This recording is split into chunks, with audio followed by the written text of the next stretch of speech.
Assalamualaikum warahmatullahi wabarakatuh. Kami dari kelompok 11 akan mempresentasikan hasil tugas kami untuk mata kuliah logika yang berjudul penyimpulan tidak langsung, silogisme, dan induksi. Sebelumnya, izinkan saya memperkenalkan anggota kelompok 11, yaitu yang terdiri dari saya sendiri, Intan Noviana Sari, dan Istria Marwa. Untuk pembahasan yang pertama akan disampaikan oleh Istria Marwa. Kepada Istria Marwa, saya persilahkan. Yaitu penyimpulan tidak langsung.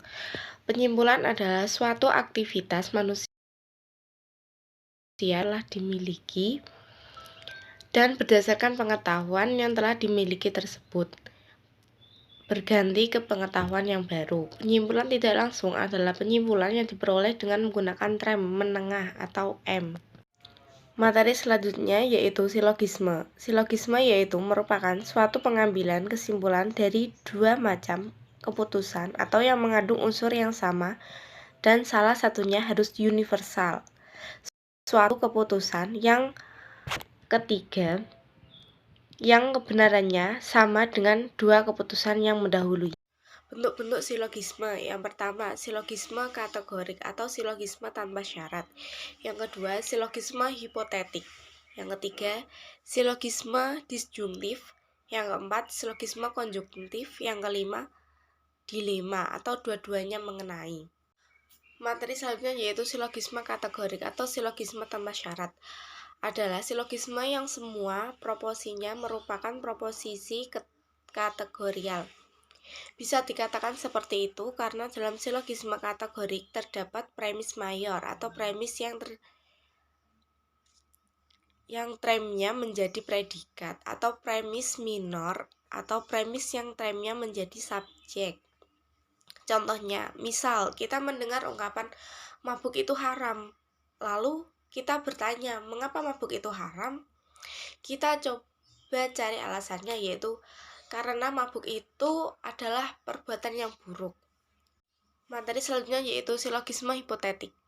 Silogisme hipotetik adalah argumen yang premis mayornya berupa prosisi hipotetik, sedangkan premis minornya adalah proposisi kategorik. Contohnya, jika cuaca hari ini panas, ansiden, maka jemuran akan kering, menjadi konsekuensinya.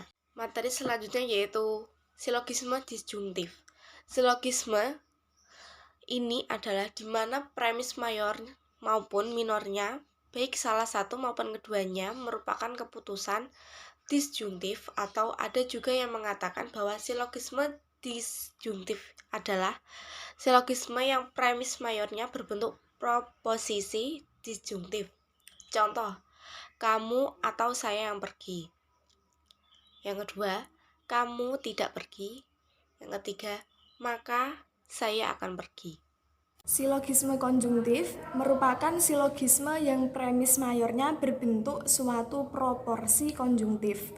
Silogisme konjungtif hanya mempunyai sebuah corak, yakni akuilah satu bagian di premis minor dan tolaklah yang lain di kesimpulan.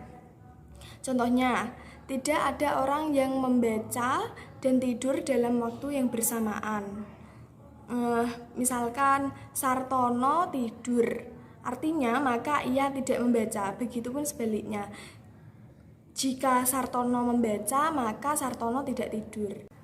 Selanjutnya yaitu dilema atau dua-duanya mengenai.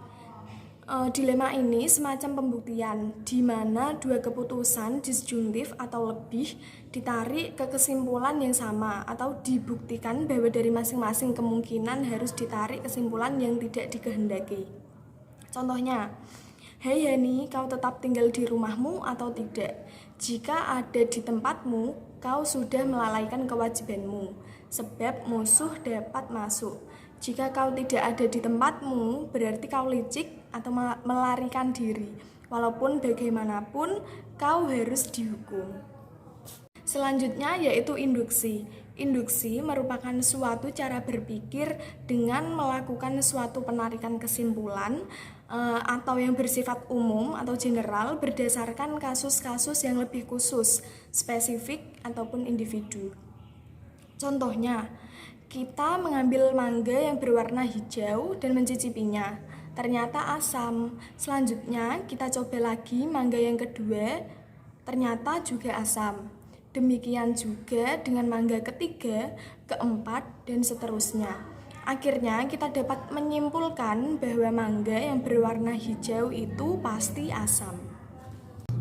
Kesimpulan, penyimpulan tidak langsung adalah penyimpulan yang diperoleh dengan menggunakan term menengah. Silogisme merupakan bagian yang paling akhir dari pembahasan logika formal, dan silogisme ini dianggap sebagai yang paling penting di dalam ilmu logika. Terdapat 5 bentuk silogisme, yaitu yang pertama silogisme kategorik atau silogisme tanpa syarat. Adalah silogisme yang semua proposisinya merupakan proposisi kategorial. Yang kedua, silogisme hipotetik adalah argumen yang premis mayornya berupa proposisi hipotetik.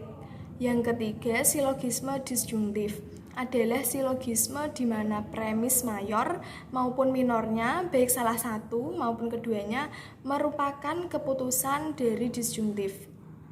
Yang keempat, silogisme konjungtif, yaitu merupakan silogisme yang premis mayornya berbentuk suatu proporsi konjungtif. Yang kelima, dilema atau dua-duanya mengenai adalah semacam pembuktian di mana dari dua keputusan disjungtif atau lebih itu ditarik ke kesimpulan.